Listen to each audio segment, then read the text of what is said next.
जैन बच्चों, कैसे हैं आप? उम्मीद है आप सब लोग अच्छे होंगे, मन लगाकर पढ़ाई कर रहे होंगे। आज हम प्रश्नावली 10.2 के बच्चे हुए सवाल कराएंगे। क्लास नंबर 69 है। क्वेश्चन नंबर 9 हमें दे रखा है कि आकृति 10.13 ये किताब में दे रखी है। एक्स वाई और एक्स डैश वाई डैश और ओ केंद्र वाले किसी वृत्त पर दो समांतर स्पर्श रेखाएं हैं और स्पर्श बिंदु सी स्पर्श रेखा ए बी और एक्स वाई को ए और एक्स डैश वाई डैश को बी डैश मतलब बी पर प्रतिच्छेद करती है। तो सिद्ध करना है कि ए ओ बी 90 अंश है। कैसे सिद्ध करेंगे हम देखते हैं, ठीक है। देखिए, अभी तो हम इसमें से कुछ नहीं कर पा रहे हैं, लेकिन इसको सिद्ध करने के लिए हम क्या करेंगे, यहाँ पर ये स्पर्श रेखा है ना, ये हमने कोण बना दिया। कौन सा? इस पर त्रिज्या को स्पर्श बिंदु को मिला दिया। ये कोण जो बनता है वो 90 अंश का बनता है, ठीक। अब देखिए क्या हो गया। अब हम इस त्रिभुज को सर्वांगसम सिद्ध कर देंगे। अगर हमने इस त्रिभुज को सर्वांगसम सिद्ध कर दिया तो इसका कोण ये और इसका कोण ये बराबर हो जाएंगे, ठीक। इसी प्रकार ये बराबर हो जाएंगे कोण, ठीक। इसी प्रकार हम इस त्रिभुज को और इस त्रिभुज को सर्वांगसम सिद्ध कर देंगे। इनको सर्वांगसम सिद्ध पता कैसे करेंगे? देखो, ये तो इस त्रिभुज की कॉमन रेखा है, कॉमन भुजा है, और क्यूबी बराबर सीबी के स्पर्श रेखा जो होती है बराबर होती है। प्रमेय नंबर 10.2 में हम पढ़ा था। और ओसी बराबर है ओ क्यू के। क्यों? क्योंकि ये वृत्त की त्रिज्याएं वैसा बराबर होती हैं। तो तीन भुजा बराबर, इसलिए त्रिभुज सर्वांगसम त्रिभुज की हर चीज बराबर होती है, इसलिए ये कोण इस कोण के बराबर है, ठीक है। और इसका कोण 1 है, ये कोण 2। इसी प्रकार इस त्रिभुज को सर्वांगसम सिद्ध करेंगे। कैसे सिद्ध करेंगे हम? देखिए कैसे सिद्ध करेंगे। ये क्या है? त्रिभुज की उभयनिष्ठ भुजा है। ये उभयनिष्ठ भुजा बराबर होगी दोनों में, और ये भुजा ओपी बराबर है ओसी। क्यों? त्रिज्या बराबर होती है, दो बराबर हो गई। अब एसी और एपी बराबर, क्यों? स्पर्श रेखाएं आपस में बराबर होती है। अब तीनों भुजा बराबर है, इसलिए त्रिभुज सर्वांगसम सर्वांगसम त्रिभुज की हर चीज बराबर होती है, इसलिए इसका कोण 3 और इसका कोण 4 बराबर, ठीक है, बराबर है। अब हम जानते हैं ये क्या है? स्ट्रेट लाइन है। अब इसके ये पूरा चक्कर है ना, वो 180 डिग्री का है। कोण 1, कोण 2, कोण 3, कोण 4 का योग जो 180 डिग्री का है। चूंकि कोण 1 बराबर कोण 2 के, 2 कोण 2 ये बराबर इसको हो जाएगा, ये बराबर इसके, इसलिए 2 कोण 2 प्लस 2 कोण 3 इक्वल टू 180 अंश। 2 कॉमन ले लिए, उधर भगा दिए, मतलब बटे में पहुंच गए, उससे काट दिए 180 अंश को, 90 हो गए। कोण 2 और कोण 3 का योग कितना आ गया? 90 अंश आ गया। क्या ए ओ बी कोण 2 प्लस कोण 3 नहीं है? बिल्कुल है, सिद्ध हो गया, ठीक है। अब जो हमने आपको ओरली बताया है, मौखिक रूप से जो हमने आपको बताया है, वो हम लिखवा रहे हैं, ठीक है, जिससे आपको और भी अच्छे से समझ में आएगा। देखिए कैसे। त्रिभुज ये वाला क्यू ओ बी,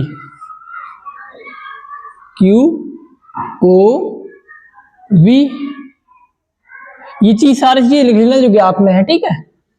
तथा कोण BOC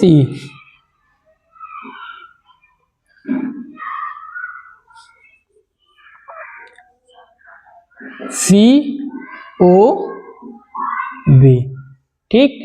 अब इस त्रिभुज की कौन सी भुजा? OB बराबर है OB के। क्यों? उभयनिष्ठ है,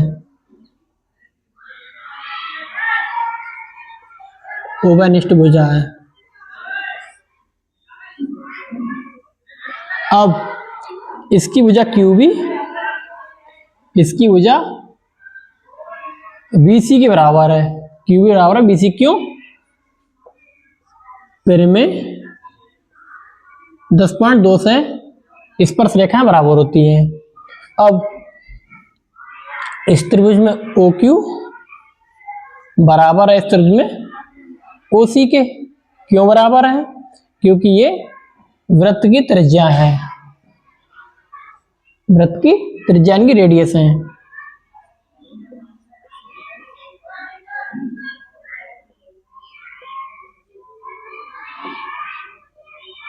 ठीक, अब चूंकि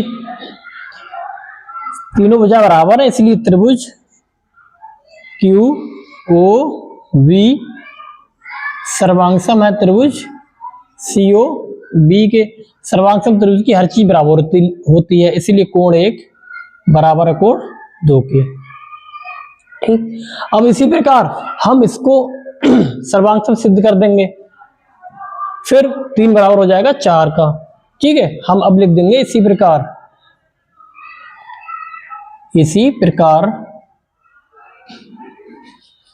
त्रिभुज ए ओ सी सर्वांगसम होगा त्रिभुज ए ओ पी के। ठीक, इसी प्रकार की सर्वांगसम सिद्ध हो जाएगी, जैसे हमने ये सिद्ध किया वैसे ये सिद्ध कर देंगे। ठीक है, सर्वांगसम त्रिभुज की हर चीज बराबर होती है, इसीलिए इसका कोण 3, इसका कोण 4 बराबर है। ठीक, अब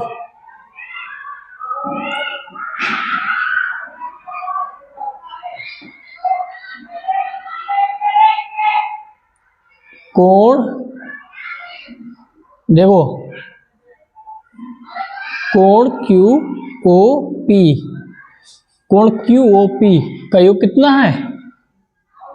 180 डिग्री। क्यू पी किससे मिलकर बना है? कोण 1 प्लस कोण 2 प्लस कोण 3 प्लस कोण 4। ठीक, हमें 2 और 3 का योग 180 मतलब 2 और 3 का योग 90 डिग्री दिखाना है, इसलिए 2 और 3 मतलब यहाँ पर रखे रहेंगे और 1 की जगह लिख देंगे कोण 2 और 4 की जगह लिख देंगे कोण 3। ठीक, लिख दो कोण 2 प्लस कोण 2 कोण 3, 4 की जगह भी कोण 3 बराबर 180। ये मिलकर क्या जाएगा 2 कोण 2 प्लस 2 कोण 3 इक्वल टू 180। 2 कॉमन ले लिए, क्या बचेगा? कोण 2 प्लस कोण 3 इक्वल टू 180। ठीक, अब कोण 2 प्लस कोण 3 इक्वल टू 180 अपॉन 2 कितना आ जाएगा? 90 डिग्री। कोण 2 प्लस कोण 3 इक्वल टू 90 डिग्री आ गया। कोण 2 और कोण 3 किससे मिलकर बना है? कोण A O P equal to 90 degree. क्या यही सिद्ध करना था हमें? यही सिद्ध करना था।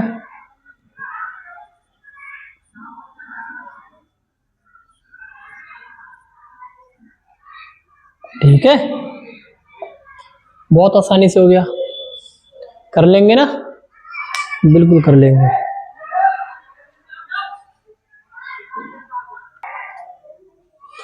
देखिए अगला क्वेश्चन है, सिद्ध कीजिए कि किसी बाह्य बिंदु से किसी वृत्त पर खींची गई स्पर्श रेखाओं के बीच का कोण तथा स्पर्श बिंदु को मिलाने वाले रेखाखंड के द्वारा केंद्र पर अंतरित कोण का संपूरक होता है। यानी कि इन दोनों को कोणों का योग जो है वो संपूरक होता है। संपूरक का मतलब 180 डिग्री होता है। संपूरक का मतलब होता है उनका योग जो होता है 180 अंश होता है। ठीक है, कैसे? देखिए क्या लिखा है,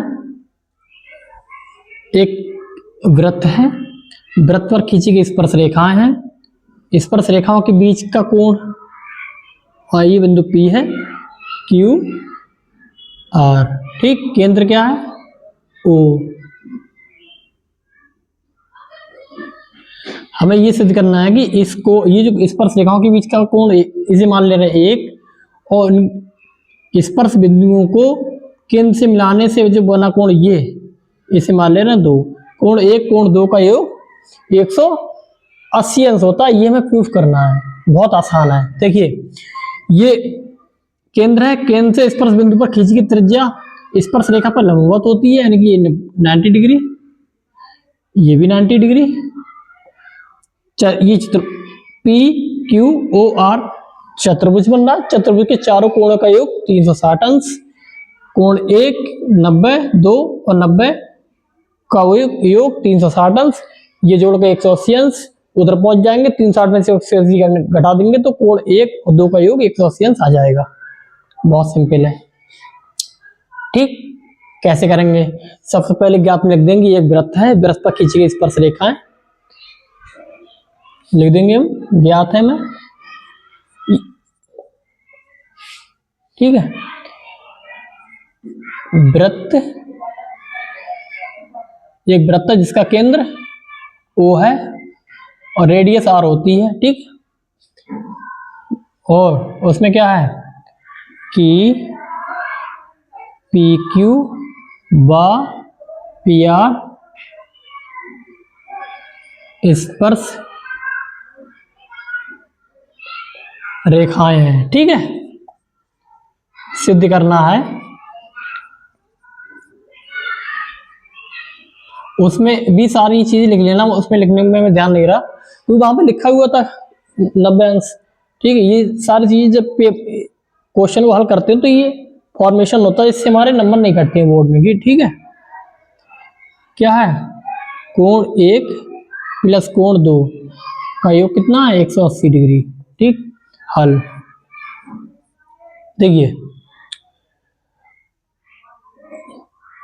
कोण ओ क्यू पी बराबर है कोण ओ आर पी के, और ये कितना है, 90 अंश है। कैसे, फिर में 10.1 से। ठीक,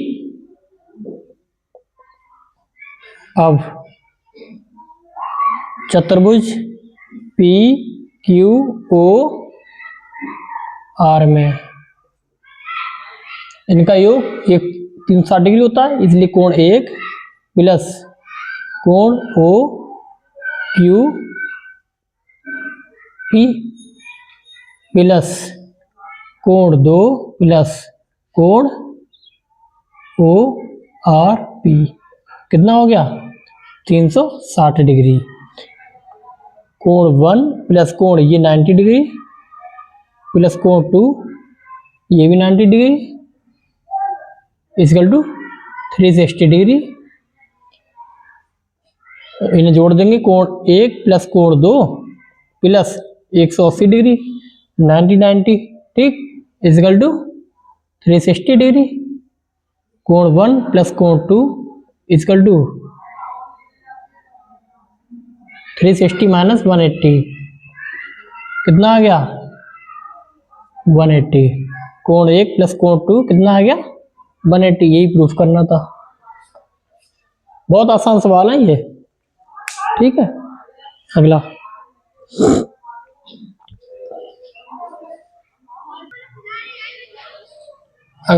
प्रश्न है 11वां। सिद्ध कीजिए कि किसी वृत्त के परिगत समांतर चतुर्भुज एक समचतुर्भुज होता है। यह हमें प्रूफ करना है। एक वृत्त है, वृत्त के चारों ओर एक समांतर चतुर्भुज बना है। ठीक है,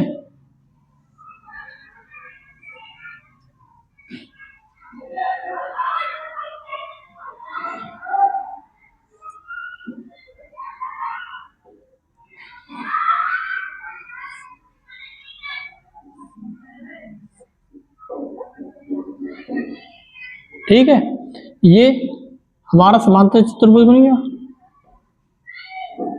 ए बी सी और डी, जिसका केंद्र क्या है, ओ है। अब देखिए, समांतर चतुर्भुज क्या होता है हमें ज्ञात है, हमें लिख लेंगे हम। समांतर चतुर्भुज ए बी सी डी वृत्त के परिगत एक समांतर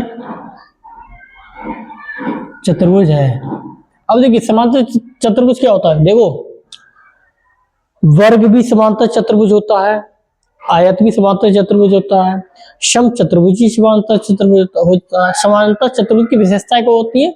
समांतर चतुर्भुज की विशेषता होती है उनकी आमने सामने की भुजाएं समांतर होंगी और आपस में बराबर भी होंगी। ए बी समांतर है किसके? डी सी के, और ए डी समांतर है बी सी के, और क्या है? ए बी बराबर है सी डी के, तथा ए डी बी सी बराबर है ए डी बराबर है बी सी के।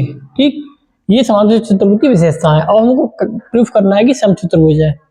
देखो, वर्ग, आयत, समचतुर्भुज सारे समांतर चतुर्भुज ही होते हैं, लेकिन समचतुर्भुज क्या विशेषता होती है? समचतुर्भुज की विशेषता होती है इसकी सारी भुजा बराबर होती है। ठीक है, फिलहाल तो अगर हम इसकी सारी भुजा बराबर प्रूफ कर देंगे तो सिद्ध हो जाएगा कि ये समचतुर्भुज है। ठीक, सिद्ध करना है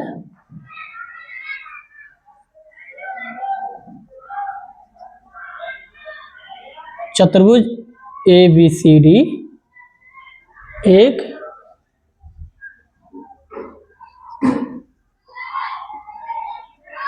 समचतुर्भुज है। कैसे सिद्ध करेंगे? इसकी सारी भुजा बराबर सिद्ध कर देंगे। कैसे करेंगे? देखो हल, देखो ये सारे पॉइंट नोट कर लो। ये P Q P Q R S, अब AP बराबर है AS के। क्यों? फिर में 10.2 से स्पर्श रेखाएं बराबर होती हैं। समीकरण 1। इसी प्रकार BP बराबर है VQ के। ठीक, फिर में 10.2 से, और RC बराबर है DR के। ठीक, और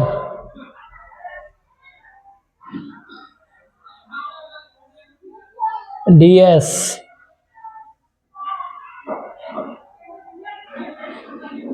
AS बराबर है, और DR बराबर है DS के। देखो AP बराबर है AS के, AB फिर में 10.2 से समीकरण 3, AB फिर में 10.2 से समीकरण 4। AP बराबर AS के, BP बराबर BQ के, CQ हमने यहाँ CQ नहीं लिखा ना,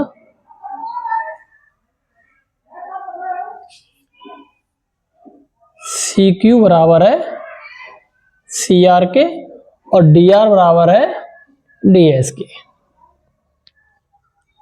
ठीक है, DR बराबर DS के। अब देखिए ये सारे जो हैं फिर में 10.2 से हैं। अब सबको हम जोड़ देंगे। समीकरण 1 + 2 + 3 + 4 नीचे आ जाएगा। अब देखिए AP + BP + CQ +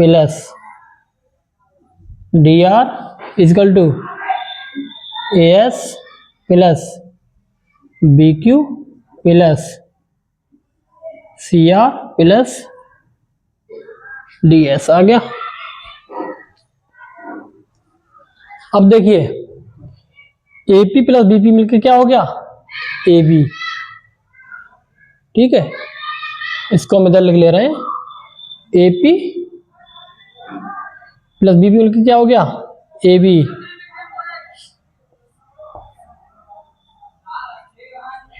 ये भी हो गया। अब CQ + DR, CQ + BQ,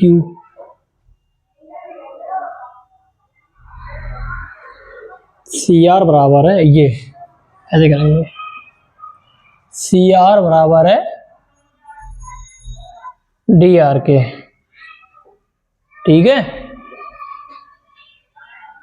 सी आर बराबर है डी आर के, सी आर बराबर है डी आर के,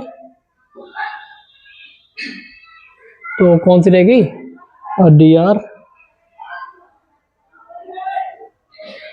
सी क्यू, ये BP C R plus D R, ठीक है, और डी आर बराबर है डी एस के। इधर देखिए बीपी सी आर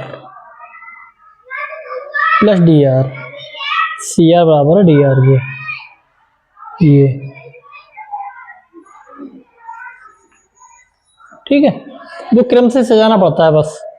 अब C R plus D R, C R plus D R, C R plus D R में क्या हो गया, ये हो गया सी डी या D C, C D, A B plus C D equal to A S plus D S, A S plus D S मिलकर क्या हो गया, ए एस डी एस मिलकर क्या हो गया, ये हो गया ए डी, ठीक, और B Q plus D R, B Q plus C Q, C Q कहां से आएगा भाई, सी क्यू प्लस, अरे यार आर सी डी आर के दोनों बराबर है, आर सी बराबर होगा सी क्यू के और डी आर बराबर होगा डी एस के। अब ठीक है, सी आर बराबर होगा सी क्यू के, अब ठीक है ना, सी आर बराबर होगा सी क्यू, इस पर रेखा बराबर होती है ना, ये बराबर है इसके, ये बराबर है इसके, ये बराबर है इसके, ये बराबर इसके, बस इनको क्रम से जाना पड़ता है। अब A S plus D S और B Q plus C Q, B Q plus C Q मिलकर क्या हो जाएगा, ये हो जाएगा बी सी, ऐसे लिख लेंगे, इधर इधर लिख लेंगे A D plus B C. अब देखिए यहाँ पर क्या है, ए बी बराबर सी डी, ए बी बराबर सी डी, अब सी डी जे आप क्या ले सकते हैं, A B C D J आप क्या लिख सकते हैं हम, A B, A D J आप क्या ले सकते हैं हम, B C plus B C, ये ज्ञात है हमें ना, ठीक है, और ये ठीक, ये टू ए बी बराबर टू बी सी, दो से दो कट गए, तो ए बी बराबर है बी सी के। अब देखिए ए बी बराबर सी डी के है और ए डी बराबर बी सी है और ए बी बराबर भी बी सी है, तो इन तीनों को देखकर पता क्या चल रहा है, वो चार्ल्स, अगर उन्होंने 1 2 3 मान लिया है तो उसके नीचे ये लिख दो समीकरण,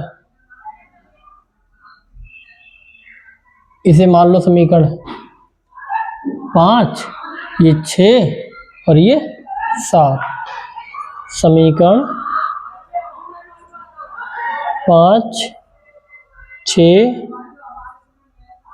व 7 से देखने पर पता क्या चल रहा है, ए बी बराबर है बी सी के, बराबर है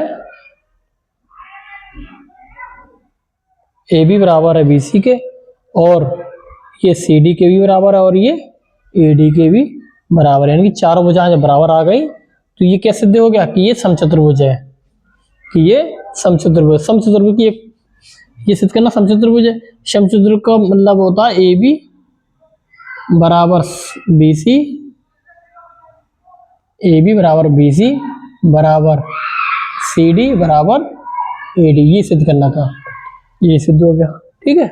बस यहाँ पर इनको क्रम से थोड़ा सा ध्यान रखना पड़ता है, ये स्पर्श रेखा है ना, हम इसमें थोड़ा सा वो मतलब गलत थोड़ा सा लिख दिया था, सी क्यू बराबर सी आर बराबर सी क्यू, अब ठीक है, ठीक है, बस ध्यान से इनको ध्यान से एडजस्ट करना पड़ता है, बाकी शुद्ध हो जाएगा, ठीक है, बस ध्यान से इनको एडजस्ट करना, कौन सी किधर रखे हैं, ठीक है।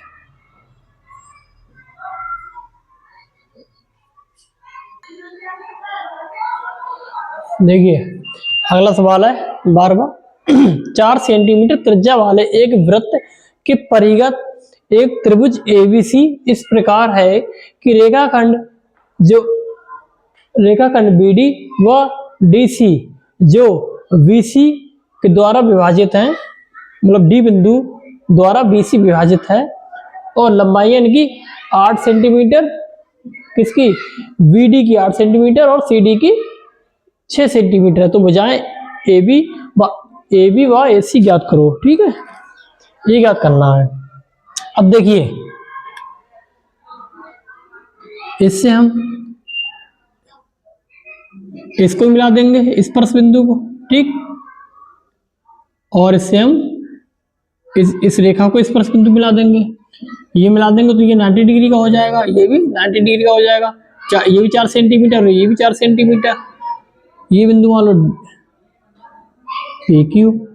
ठीक, अब देखिए स्पर्श रेखा बराबर होती है, जब ये 6 है तो ये भी 6 हो जाएगी, ये 8 है तो ये भी 8 होगी। अब देखिए ये हमें ज्ञात नहीं है, ये ज्ञात करना है। हम मान लेंगे इसे, ठीक, इसे मान लें x, जब ये x है तो ये भी x होगा। अब देखिए ये थोड़ा मतलब इसके कंसेप्ट जो लगने थे लग गए। ये 9th क्लास में आपने पढ़ा होगा ना, ये एरिया से, इस त्रिभुज के एरिया वाले फार्मूला से सिद्ध होगा। ये एरिया वाले फार्मूला से ये ज्ञात होगा। एरिया वाला फार्मूला आपने पढ़ा होगा 9th क्लास में, हीरोइन सूत्र होता है एक।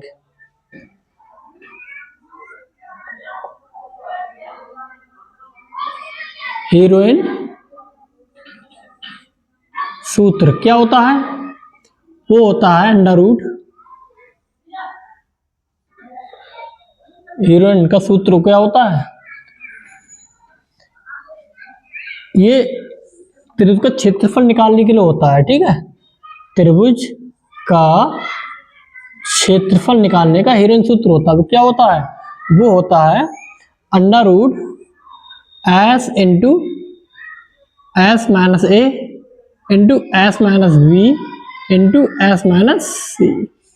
अब देखिए जो ABC है ना, वो भुजाओं की लंबाइयां हैं। मान लो ये भुजा की लंबाई ये A है, ठीक, ये B है, ठीक, ये C है। अब देखिए जो S जो आता है ना, वो तीनों भुजाओं का योग करके आधा कर देते हैं। S जो होता है, ये S होता है, वो कहां से आता है? ABC/2। इससे S आता है, बाकी सारे मान इसमें रख देते हैं, त्रिभुज का क्षेत्रफल आ जाता है। दूसरा क्या होता है त्रिभुज का क्षेत्रफल? उसको बराबर कर देंगे इसे। दूसरा होता है त्रिभुज का क्षेत्रफल 1/2 आधार इंटू ऊंचाई। ठीक, अब इसका क्षेत्रफल ज्ञात करेंगे इस फार्मूले से, और इस फार्मूले से त्रिभुज का क्षेत्रफल ज्ञात करेंगे। क्या आ जाएगा? इन दोनों को बराबर कर देंगे, लिख भी देंगे त्रिभुज ABC। ठीक है, इसमें भी त्रिभुज ABC। ठीक, अब कैसे ज्ञात करेंगे? देखो S ज्ञात करेंगे। अब हम A तो हमें पता है, A कितना, ये x है, तो A कितना आ जाएगा? A कितना है? A है 6 + x, B है 8, 6 + 8 यानी कि 14 सेंटीमीटर, और C है 8 + x। S कैसे आ जाएगा? S आ जाएगा इन तीनों का योग अपॉन 2। A की जगह रख देंगे 6 + x, B की जगह रख देंगे 14 और C की जगह रख देंगे 8 + x अपॉन 2। कितना आ गया जोड़ इनका? x 2x 14, 8 से 14 यानी कि 28/2। 2 कॉमन ले लिया, कितना आ गया? x + 14 अपॉन 2, 2 से 2 कट गए, कितना आ गया? x + 14। ये तो s का मान आ गया। अब इसमें रख दो। ठीक है,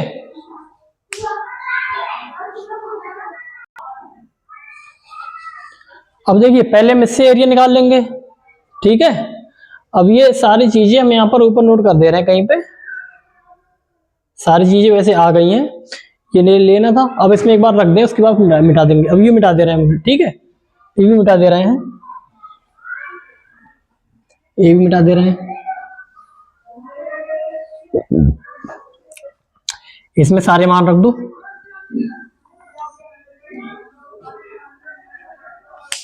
थोड़ा इधर से करें क्योंकि लंबा हो जाएगा ना।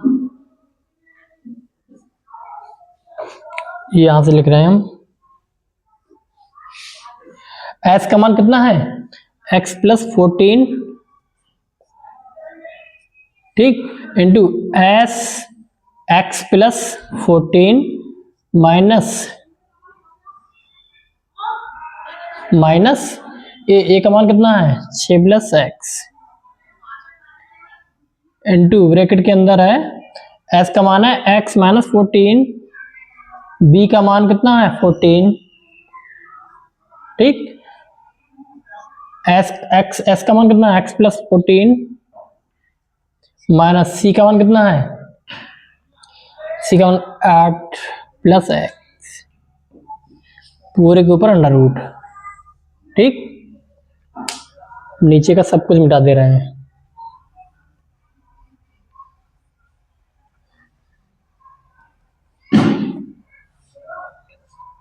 ठीक है, इसे हल कर लो। x प्लस 14, इधर देखिए x प्लस 14 माइनस के अंदर गुणा कर दो, माइनस एक्स, 14 से माइनस प्लस कट जाएंगे, कितना बचा x, इसमें x plus 14 minus 8 plus minus x minus plus, ठीक, माइनस प्लस कितना आ गया x प्लस 14, 14 में से 6 के कितने बचे 8, इंटू 14 में से 8 के कितने बचे 6, उससे पहले x भी तो है 6, ठीक है, इसी अंदर गुणा कर लो, 8 से 48 इंटू एक्स, ब्रैकेट के अंदर x प्लस 14, ठीक। ये त्रिभुज का क्षेत्रफल इससे आ गया। अब त्रिभुज का क्षेत्रफल, त्रिभुज का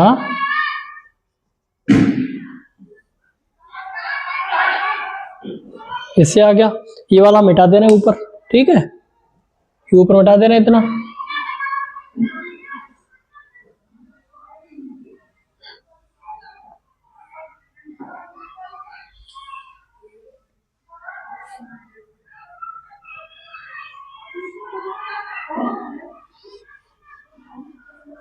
कितना आ गया ये हल करने के बाद, ये आ गया under root 48 into X plus 14, इतना आ गया, ठीक है। अब त्रिभुज AB सी का क्षेत्रफल, अब देखिए कितना होता है 1/2 आधार इंटू ऊंचाई। इनको ज्ञात करने के लिए पता क्या करेंगे हम, देखो इसको इससे मिला देंगे, अब इसको इससे मिला देंगे, इसको इससे मिला देंगे, अब ए ओ बी का क्षेत्रफल प्लस ओ सी बी का क्षेत्रफल प्लस ए ओ बी का क्षेत्रफल, इन तीनों को क्षेत्रफल का योग जो होगा वो त्रिभुज के ABC के क्षेत्रफल के बराबर होगा। कर लो, कैसे करेंगे 1/2, ये तो फॉर्मूला होता है। अब त्रिभुज, ये तो त्रिभुज का फॉर्मूला है, ठीक है, बेसिक मतलब मौलिक। अब त्रिभुज ABC का क्षेत्रफल कितना होगा 1/2, ये होगा त्रिभुज AOC का क्षेत्रफल प्लस त्रिभुज COB का क्षेत्रफल प्लस त्रिभुज ए ओ बी का क्षेत्रफल। पूरे त्रिभुज का क्षेत्रफल जो होगा इस वाले त्रिभुज का क्षेत्रफल, इस वाले त्रिभुज का क्षेत्रफल और इस वाले त्रिभुज का क्षेत्रफल के योग के बराबर होगा। क्या आएगा? 1/2 आधार इंटू ऊंचाई। अब हम बार बार नहीं लिखेंगे इसे, एक बार लिख चुके हैं। आधार क्या है इसमें? देखो इस वाले त्रिभुज में आधार कितना है? ये आधार क्या है? AC। ऊंचाई क्या है? OP। लंबवत रेखा ही तो ऊंचाई होती है, OP प्लस इस वाले त्रिभुज में COB में आधार कितना है? CB। ऊंचाई कितनी है? OD प्लस 1/2 इस वाले त्रिभुज में आधार कितना है? AB गुणा ऊंचाई कितनी है? OQ।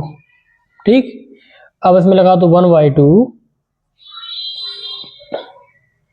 ठीक है, 1/2। AC कितना है? AC है 6 प्लस x। OP कितना है? 4 सेंटीमीटर त्रिज्या है ना, OP त्रिज्या है, प्लस 1/2 CB कितना है? 14 इंटू OD कितना है? त्रिज्या यानी कि 4 प्लस 1/2 AB कितना है? AB है 8 प्लस x और OQ कितना है? त्रिज्या कितनी है? 4। 2 से काट दो, 2 दूनी 4, 2 दूनी 4, 2 दूनी 4। ठीक है, ऊपर का ही मिटा दे रहे हैं।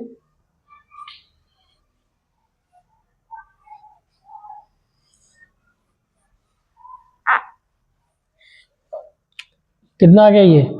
6 प्लस x इंटू 2, इसकी 2 के अंदर गुणा भी कर दे रहे हैं। ठीक है, 2 के अंदर गुणा कर दो, 6 दूनी 12 प्लस 2x प्लस ये कितने का? 14 दूनी 28 प्लस इसकी भी 2 अंदर गुणा कर दो, 8 दूनी 16 प्लस 2x, 2 और 2 4x प्लस 28 12 कितने हो गए? 40 और ये 56। यहाँ पर 4 कॉमन ले लो, कितने आ गए? x plus 14। ठीक है, ये आ गया। देखो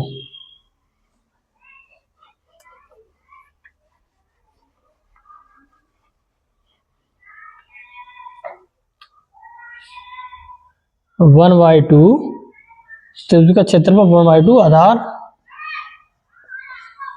इंटू ऊंचाई। इस वाले फार्मूले से इतना आ गया। अब त्रिभुज का क्षेत्रफल तो वही है ना, तो इस वाले फार्मूले से जो क्षेत्रफल आया वो और इस वाले फार्मूले से क्षेत्रफल आया वो दोनों आपस में बराबर होंगे। बराबर कर दो। Under root 48 into X plus 14 equal to होगा 4 इंटू एक्स प्लस 14। ठीक, दोनों तरफ वर्ग करने पर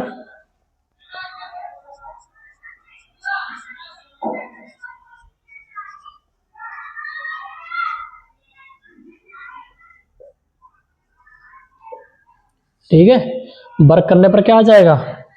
48 into X plus 14 equal to ये वर्ग कर दिया equal to 4 into X plus 14 वर्ग कर दिया। स्क्वायर से अंडर रूट कैंसिल हो गया, कितना आ गया? ये 48 into X plus 14 equal to 4 का स्क्वायर इंटू एक्स प्लस 14 का स्क्वायर। देखिए एक्स प्लस 14 स्क्वायर खत्म, कितना आ गया? ये 4 चौक 16 नीचे ले आए, 48 into X upon 16 equal to X plus 14, 16 तिया 48, कितना आ गया? ऊपर इधर कर ले रहे हैं, कितना का 3x equal to x plus 14, 3x, x इधर आ गया माइनस का 14, कितना आ गया 2x, 14 x इक्वल टू 14/2, 2 7 जा x का मान कितना है 7 सेंटीमीटर। अब हमें ए बी व ए सी निकालना है, ए बी व ए सी निकालना है।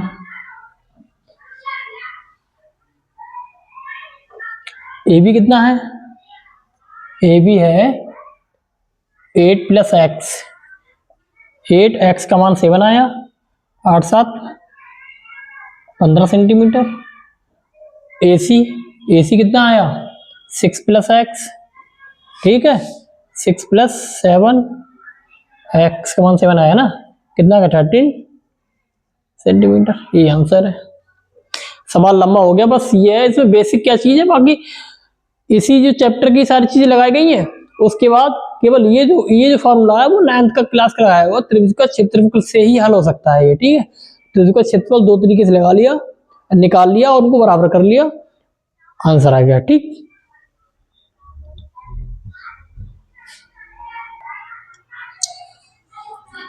और देखिए इसका लास्ट क्वेश्चन है, सिद्ध कीजिए कि वृत्त के परिगत बना चतुर्भुज की आमने सामने की भुजाएं केंद्र पर संपूरक होती हैं, कोण अंतरित करती हैं, यानी कि 180 अंश का डिग्री का कोण अंतरित करती हैं। कौन सी भुजाएं, ये देख लीजिए पहले। ये वृत्त है, वृत्त के परिगत एक चतुर्भुज बना दिया हमने,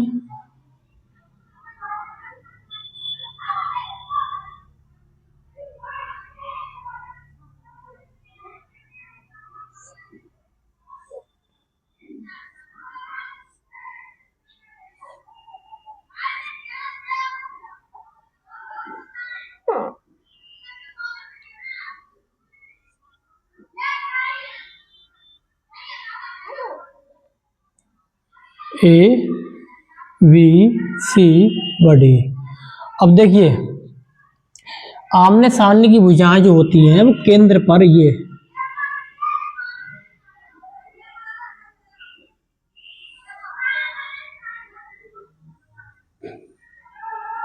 केंद्र है, ये जो भुजाएं आमने सामने भुजाएं केंद्र पर, ये कोण और इस कोण का योग 180 अंश डिग्री है, ये सिद्ध करना है हमें, यानी कि इसका योग और इसका योग 180 अंश डिग्री होगा, ठीक है। या फिर इसका योग और इसका योग 180 अंश डिग्री होगा, 180 अंश होगा, यानी कि, ठीक है। कैसे सिद्ध करेंगे, देखिए इसको पहले बेसिकली हमको ये प्रूफ करना है, तो इसको सिद्ध करने के लिए क्या करेंगे हम इनको स्पर्श बिंदुओं को केंद्र से मिला देंगे, ठीक है। अब हम क्या करेंगे, ये P Q R S, अब हम इस त्रिभुज को सर्वांग सिद्ध कर सकते हैं, नहीं कर सकते, लेकिन हम इस त्रिभुज को और इस त्रिभुज को सर्वांग सिद्ध कर देंगे, इसको इससे कर देंगे, इसको इससे कर देंगे, इसको इससे कर देंगे। कैसे करेंगे, देखो इस त्रिभुज में ये भुजा कॉमन है, ये भुजा के बराबर है, क्यों, त्रिज्या है, और ये भुजा इस भुजा के बराबर, क्यों, स्पर्श रेखा बराबर होती है। तीनों भुजा बराबर है, इसलिए त्रिभुज सर्वांगसम है। सर्वांगसम इसलिए त्रिभुज की हर चीज बराबर होगी, इसलिए इसका कोण 1, इसका कोण 2 बराबर होगा। इसी प्रकार हम इसको सर्वांगसम सिद्ध कर देंगे, इसलिए इसका कोण 3, इसका कोण 4 बराबर होगा। इसी प्रकार हम इसको सिद्ध कर देंगे, इसलिए इसका कोण 5, इसका कोण 6 बराबर होगा, सर्वांगसम। इसलिए हम इसको भी सिद्ध कर देंगे, इसलिए इसका कोण 7 और इसका कोण 8 बराबर होगा, ठीक है, समझ गए। अब ये सारे कोणों का योग बराबर है, इसलिए इस त्रिभुज में 4 5 का योग और 1 8 का योग जो है, 4 5 1 8 का योग कितना 180 अंश डिग्री सिद्ध कर दें, या फिर 2 3 और 6 7 का योग 180 अंश डिग्री, बात बराबर है, ठीक है। कैसे प्रूव करेंगे, देखिए वो सारी चीजें आप लिख लो कि वृत्त के परिगत एक चतुर्भुज ABCD है। ठीक है, अब हम सिद्ध क्या करना है, सिद्ध करना है, सिद्ध करना है या तो इनका इनका या फिर इनका इनका। हम इनको इनको कर रहे हैं। ठीक है, कोण 1 प्लस कोण 8 प्लस कोण 4 प्लस कोण 5 कितना है 180। ठीक है, इसको हम क्या लिख सकते हैं, कोण DOA प्लस कोण, इसको क्या लिख सकते हैं, कोण VOC। ठीक, ये प्रूफ करना है। कैसे करेंगे हम, त्रिभुज AOP तथा त्रिभुज AOS में। ठीक है, इसमें क्या करेंगे हम, OA बराबर है OA के, ओवनिष्ठ है। ठीक, और O इस त्रिभुज की भुजा, इस त्रिभुज की भुजा OP इस त्रिभुज की भुजा OS के बराबर है। त्रिज्या है पर में नहीं, त्रिज्या है वृत्त की, त्रिज्या है, और इस त्रिभुज की भुजा AP बराबर है इस त्रिभुज की भुजा AS के। क्यों, फिर में 10.2 से स्पर्श रेखा बराबर होती है, इसलिए त्रिभुज AOP सर्वांगसम है त्रिभुज AOS के, इसीलिए सर्वांगसम त्रिभुज की हर चीज बराबर होती है। इसीलिए AOP इसका कोण 2 बराबर होगा इसके कोण 1 के। ठीक, बराबर भी हमने इसको सिद्ध कर दिया। अब इसी प्रकार हम इसको इसके बराबर, इसको इस सर्वांगसम सिद्ध करते हैं इन दोनों को, इसी प्रकार इन दोनों को सर्वांगसम सिद्ध कर सकते हैं, इसी प्रकार इन दोनों को सर्वांगसम सिद्ध कर सकते हैं। हम लिख लेंगे इसी प्रकार,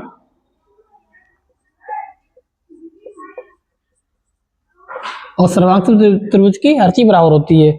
जैसे हम 1 को बराबर 2 के बराबर सिद्ध कर दिया, इसी प्रकार हम क्या कर सकते हैं, कोण 3 बराबर है कोण 4 के। ठीक है, कोण 5 बराबर है कोण 6 के, कोण 7 बराबर है कोण 8 के। ठीक, अब इस पूरे का योग 360 होगा। ठीक है, इसे मिटा दे,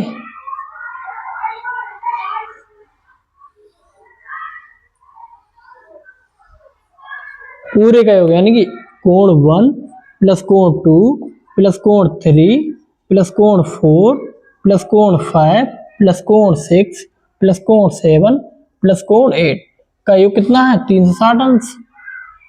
अब हमको 1 और 8 के बराबर 1 रहने देना है, 8 रहने देना है। ठीक है, 2 को 1 बराबर 2 के, तो कोण 2 बराबर है कोण 1 के, 3 बराबर है कोण 4 के, 3 बराबर है कोण 4 के, कोण 3 को 4 के बराबर लिख दो। ठीक है, ये कोण 3 कोण 4, कोण 4 को ऐसे ही रहने देंगे। कोण 5 ऐसे ही रहने देना है, 5 बराबर है 6 के, 6 को बदल लो कोण 5 में। कोण 8 ऐसे ही रहने दे, 7 8 ऐसे ही रहने देना, 7 को बराबर 8 कर देंगे, प्लस कोण 8 बराबर 360। ठीक है,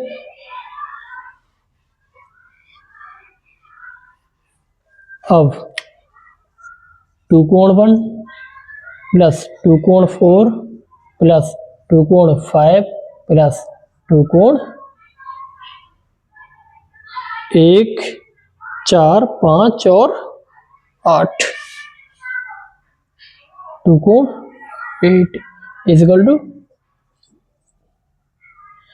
2 कॉमन ले लिया। अब कोण 1 को कोण 8 के पास लिख लेंगे, कोण 1 प्लस कोण 8 कोण 4 प्लस कोण 5, 2 कॉमन ले लिए सब में, इज इक्वल टू 360 अंश। ठीक, अब 2 से ये कट जाएगा, कितना हो जाएगा 180 अंश। अब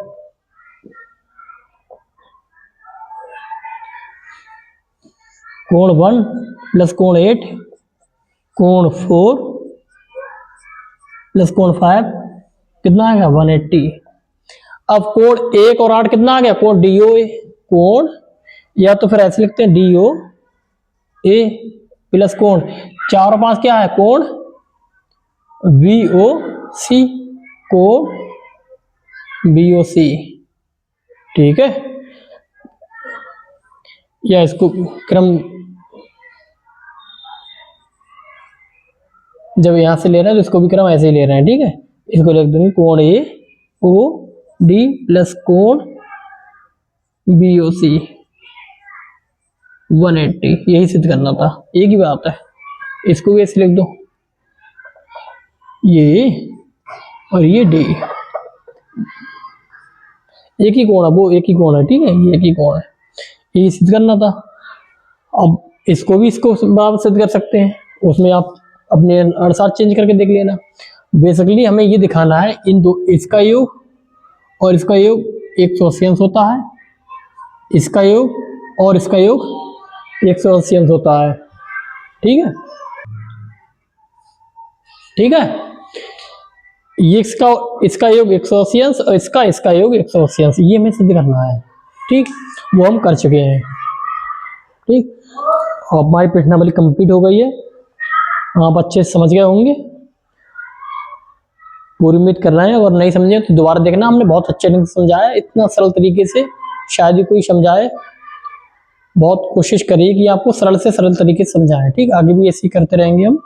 आज हमारे 10 चैप्टर पूरे कंप्लीट हो गए हैं, बहुत ही जल्द अपना हम सिलेबस कंप्लीट करने वाले हैं, फिर अनफोल्ड चालू करेंगे। ठीक है, और बहुत अच्छे ढंग से हम आपको बोर्ड एग्जाम की तैयारी करवाएंगे। कोई चिंता करने की जरूरत नहीं है आपको। ठीक, जैसा हम करते हैं वैसा आप करते जाइए, आपके 100% नंबर आएंगे। ठीक है, 100% हर बच्चे को तो पॉसिबल नहीं होता है, लेकिन अगर परसेंटेज हिसाब से बढ़ जाएगा। अगर कोई बच्चा फेल होने वाला होगा वो पास हो जाएगा, किसी के 2nd डिवीजन नंबर आएंगे वो 1st डिवीजन में आएंगे, और किसी के 70 आने होंगे वो 80 आएंगे, 80 आने वाले के 90 आएंगे, और 90 आने के वाले के 100 आएंगे। ठीक है, ये अनुपात होता है, हर बच्चा बराबर थोड़ा होता है, लेकिन जो पहले आपकी कंडीशन थी मैथ में उससे आपकी बेहतर ही होगी, इस बात की गारंटी है। ठीक है, कल मिलते हैं, जय हिंद।